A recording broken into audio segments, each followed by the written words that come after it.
Well, we do have that high wind warning and those wind advisories in effect through tonight and during the day tomorrow. And here's a look at the wind gust forecast. So you can see as we head through this evening, those winds are really going to be picking up, especially in the hills where we could see wind gusts over 40 miles per hour. Even in the valley, seeing wind gusts over 30 miles per hour. Then the winds really pick up during the day tomorrow. You can see this is Friday afternoon. Wind gusts over 40 miles per hour in the valley and wind gusts over 40 miles per hour in the hills to near 50 miles per hour. Could see some wind gusts near 60 miles per hour. Then the winds will start to come down as we head into tomorrow evening. Now, here are some precautions to deal with the high winds. You want to secure any loose objects you have outdoors, any garbage cans, anything like that. You want to bring them indoors.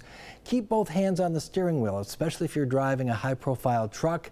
That keeps you under control better. And also want to charge any cell phones or computers that you may have, just in case you lose power. Now, here's a look at the power outage risk as we head through the day tonight and during the day tomorrow. You can see, especially as we head into the hills, the Berkshires, that's the best chance where we could see some isolated power outages late tonight going into early tomorrow morning.